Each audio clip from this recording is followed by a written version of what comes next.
Hey guys, it's the coach and Mike, and we are back and we are doing another mock draft. Last time in February we did one, and now we're doing our update with the draft less than a week away. We are super excited to let you know how our first round mock draft is going to go and who we think is going to go where. We'll see how good we are, we'll see how good we pick, but let's get started and let's have Mike give you who we think is going to go number one. At number one, it seems like it's almost written in stone already with the trading of previous first-round draft pick Justin Fields to the Steelers. Caleb Williams is going to be taken here. He is a generational talent that will look to transfer that to the NFL and dominate like he has in most spaces in his career. With a rough season last year, the world began to question his attitude. With that, we will see if he meets a coach with anything to teach him that also has the ability to coach somebody that's been number one their entire life. It's a difficult thing to do. If Matt Eberflus has what it takes, the Chicago Bears are primed for years to come. If not, hopefully they find a coach before it's too late because those personalities are infectious. I am tired of seeing talent go to the dark side of the moon here in Chicago. With the number two pick, we think the Commanders will take Jaden Daniels. Sam Howell is gone, and he can no longer hurt you, Washington. I know he put up good numbers, but he would always throw a pick when you needed him to come up clutch. So he's gone. But right now on the roster, they have Marcus Mariota, Trev Driscoll, and Jake Fromm in their QB room. So they need a QB bad. And we think Jaden Daniels coming off a Heisman gives a franchise desperate for hope something to believe in. I personally would go with May here since he's younger and has more talent in my opinion, but I believe the Commanders will buy into the hype of Daniels. Let's just hope it pays off for them. And with that, we have the third pick, New England's first big step in starting the post-Belichick era, which I think their owner needs to remember is one of the most prolific eras, and a lot of football franchises would dream of having something like that in their past. It's going to be the third pick, Drake May here with 24 touchdowns and 9 interceptions over 3,600 yards in his senior season. He showed his ability to make every throw necessary. He has them all in the bag. He has the talent to lean on in the NFL. He's mostly been compared to Justin Herbert, but the question is whether or not he will be able to get up to NFL speed as quickly as we think. New England is in a bad spot for that, so I expect him to be there by year 3, but the question remains as to whether or not he'll be able to be a top 10 quarterback by then. Now that the top 3 QBs have all been taken, it's time for the best football player in this draft to go, and that is Marvin Harrison Jr. The Cardinals get to draft a dude who will put up good numbers for years. I don't know if he will be the best wide receiver in the league, but his career is going to be a good one as he won't be a bust, and he's going to put up great numbers year in and year out. Kyler Murray should be happy to have him in Phoenix. We have gotten to the 5th pick in the draft here, and we have a major trade alert. With 3 of the top 5 quarterbacks in the draft off the board, we think the Minnesota Vikings have J.J. McCarthy at 4 on their board, and with several teams before them needing a quarterback as well, as the pressure to trade up now will strike right about now. With the Chargers in a bit of a situation of their own, with having a previously chosen wide receiver in the first round and the obvious number 1 off the board that they were hoping would fall to them, they will rationally be looking to trade back to select their number 2 guy with a better cap situation, leading to this monster trade for the Vikings to get their next franchise face in J.J. McCarthy. After throwing only 3 interceptions in his national championship winning season, he will look to fill the giant shoes of Kirk Cousins left on his way to a bag the Vikings were not willing to give away.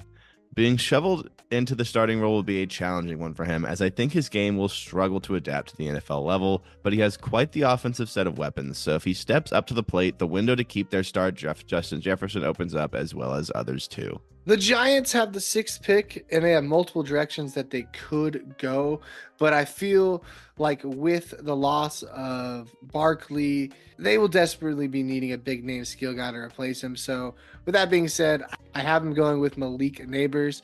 They need to get the offense going, And in my opinion, it's a win or go home year for Danny Dimes. So the Giants give him a weapon to throw to. And if he fails this year and you pull the plug on Danny Dimes, well, now your QB of the future has a great wide receiver to throw to. The Titans at number 7, I think, liked what they saw from Will Levis last year. He's a gritty player that's not afraid to put his shoulder down and take a hit for the yards needed. That being said, if he's going to be the franchise guy and the next Josh Allen, they're going to need to give him more time in the pocket and less time running for his life. That's why the number 7 pick will be the highly rated Joe Alt out of Notre Dame after he gave up only 1 sack throughout the 2023 campaign. This is a genius decision, and with the way the draft played out ahead of them, it's the best pick on the board for the long-term safety. Even if it doesn't work out with Levis, it'll work out with somebody else, and Joe Alt will be there to see it all. Now that the Falcons have a QB with Kirk Cousins coming over in free agency, it seems the offense is now in a good position. So let's improve the secondary and take, in my mind, the best cornerback in this draft, Quinyon Mitchell. This dude has 4.3 speed. The only question is, since he went to a small school in Toledo, will he be able to hit the ground running, or will he have some growing pains in year 1? After taking the generational talent and finding yourself at the 9th pick, you have the chance to make a huge investment in the offensive side of the ball, and that they will do in picking the 6'3" Rome Odunze. Having DJ Moore is one thing, but being able to complement him with a guy like this just creates opportunities across the field for Caleb Williams to capitalize on, and they will do so for years to come if they can get him in the right system. Jets need to keep going all in with Aaron Rodgers since they need to help protect the aging star coming off an Achilles injury. And I think with the 10th pick, they're going to take a top offensive lineman prospect, and that is going to be Talisa Fuaga from Oregon State. He has risen on the draft boards of late, and we think he is the best available, and hopefully he can help keep A-Rod healthy so the Jets can be dangerous this year. With the 11th pick swapped from the Vikings, the Chargers will select Brock Bowers. The trade enabled them to select who they wanted at 5, but at a better position with them as they pull away from the Telesco era and into the Joe Ortiz era, which definitely is giving me what I wanted in signing free agent running backs, albeit in an interesting way. Bowers is a generational tight end talent and exactly who I wanted them to secure, given Chargers fans have probably felt as empty as I have since the Gates retirement. He's a first-day starter that can help in the hard-nosed run game and be a dynamic pass play option as well, and an offense that just lost its 2 most experienced wide receivers. And while Joshua Palmer's developed nicely, it's going to be a different offense for Herbert to pilot. So helping those growing pains is definitely a must for this offense. All right, with the 12th pick, if you watched our mock draft from February, you would be getting deja vu. We have Denver taking Dallas Turner again, an absolute unit that had to be considered in every game plan in Alabama. He will slot right into the Vance Joseph defensive system. Don't worry, Broncos fans. We have some excitement for you later in the draft, so stay tuned. And at the 13th pick, we have Ulamayala Fashanu coming off the board. It makes the most sense for a Raiders team that has holes up front. And while they shouldn't shy away from taking a quarterback here, the guy they wanted is off the board. So they will settle for supporting Aiden O'Connell and ride the veteran players on both sides of the ball.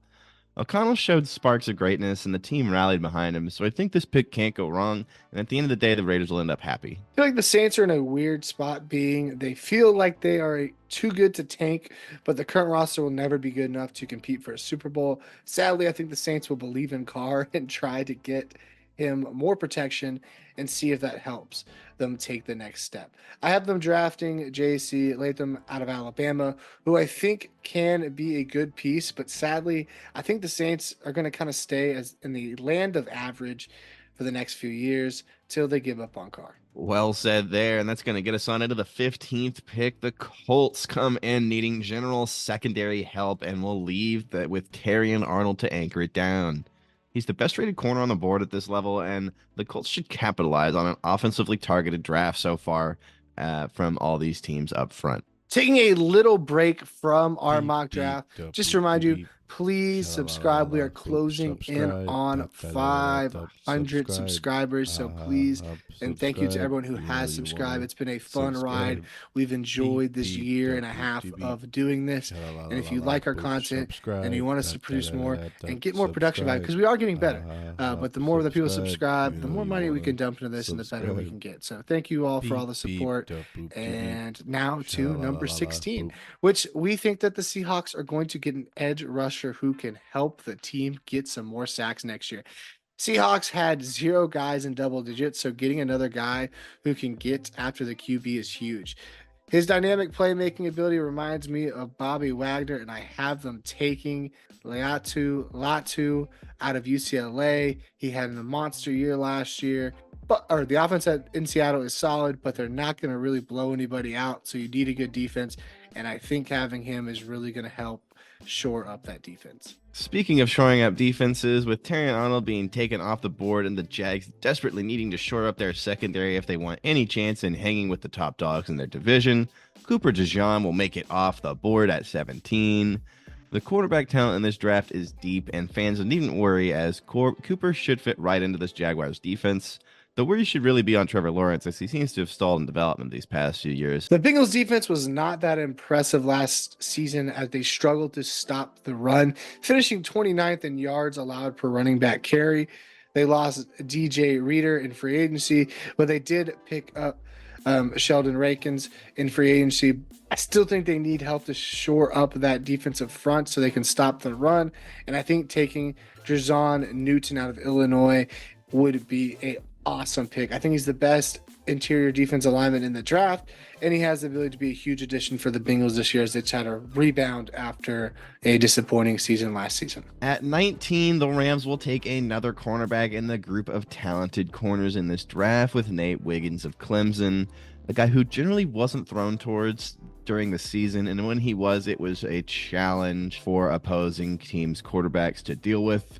He will fit nicely in this Los Angeles Rams defense, who is in desperate need of shoring up their holes. For the 20th pick, one of the most dynamic wide receivers in college football is coming off the board. The Steelers went cheap on the QB situation this year, so I think it's only smart to grab as many weapons as possible and see which QB can thrive. Brian Thomas Jr. at 20, in my opinion, is a great pick and hopefully can get the Steelers a chance at being more balanced as a team and not so reliant on the defense to win games. Next up is 21, and the Dolphins aren't messing around in this pass-heavy league either. They will be seeing a lot of the cornerbacks coming off the draft board, and will remind everybody that the defensive tackle position exists by selecting Byron Murphy, their 21st pick, in hopes that it will help this front line get to the quarterback quicker and lead to more success. As the offense is good, but it shouldn't have to be flawless for a chance against these juggernaut teams out there these days, as we saw in the playoffs of 2023. As someone who watches a lot of Florida State games, I think the Eagles taking Jared Verse with the 22nd pick is a good one. I know the secondary was shaky for them at the end of the season last year, but I feel like a lot of problems were health. And I think the Eagles are going to look at drafting the best guy available, which I believe is Jared in this situation. We will see if it pays off, but I do think they got themselves a good one. And with their later pick in the draft, the Vikings will sail on to their 23rd selection, and that is going to be Kool-Aid McKinstry, a standout that has surprisingly dropped out of the top 5, will be grabbed in what could be the highest value pick of the draft looking back 5 years from now. He will instantly make this team better and make teams wish they had, but 23 seems like an incredible steal for the Vikings here. Going 24, I have Adonai Mitchell going to Dallas. This kid is from Texas, and Jerry needs to get Dak some weapons after an offseason of gutting out a lot of the supporting cast on offense and a failure to sign any real replacements. Also, getting someone that can make big plays helps the chances of Lamb not getting double teamed on each play. So I think this is a good move by Dallas, who desperately needs to kind of restock the skill position group. 25, the Packers should feel pretty confident coming into this draft, having their franchise quarterback and having secured Josh Jacobs in the run game. With a lot of the defensive talent off the board, the offensive line just makes sense. Tanu had a great end of the season stretch last year and is primed to be ready to play for a starting position in this league. He showed his ability to be dominant. Let's hope he can be plug and play here, as the Packers definitely have a need. Tampa Bay gets the best center prospect at 26, and you're probably saying a center, really? But Jackson Powers Johnson should be a good addition to the Bucs team.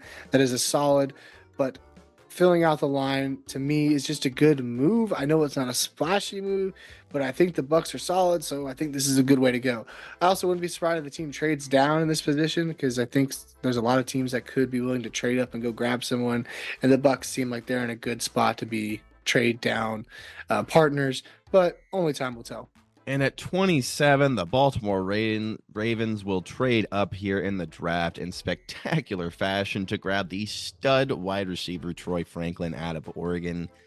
This explosive talent had the chance of falling to the Lions, and the Ravens are in desperate need of other options not named Zay Flowers or Lamar Jackson primetime. And the free agency isn't doing anything special this year in that realm.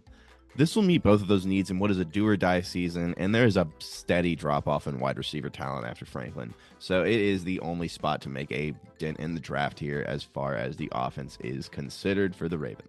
Bills lost a lot of supporting cast members this offseason, so I think they would be a good candidate to trade down and get a bunch of mid-round picks to help fill those holes. The team we have trading up is the Denver Broncos, and we have them getting their QB at Bo Nix. We will see if Nix can have the success in Denver, but one thing is for sure, Denver needs a QB bad, and I think this is a good move for Denver. At 29, the Lions have a great team that just wasn't able to get the job done. No insane talent dropped into their lap, so it makes sense to scoop for a center here and get a guy that has shown some great physical capability in Zach Frazier. They're running it back, and this will be the icing on the already pretty sweet Lions cake, and I really think Zach Frazier could fit well in the offensive line here. After the Cardinals traded down with the Ravens, I think they will get a defensive player who can get after the QB. I'm super high on Chop Robinson, so I believe this is a good pick. And now the Cardinals look to be winners of day one on the draft, getting a weapon for both sides of the ball and a pick for later in the draft, if not picks later in the draft. So good stuff on the Cardinals, and I think if they do this, they would win the day. Going on into the 49ers pick here at 31, the 49ers thing to do here would be to somehow find a way to run it back with the same offense and bolster the defense, and we believe that's just what they're going to do here, with Mike Sammer still being a great value piece for their system.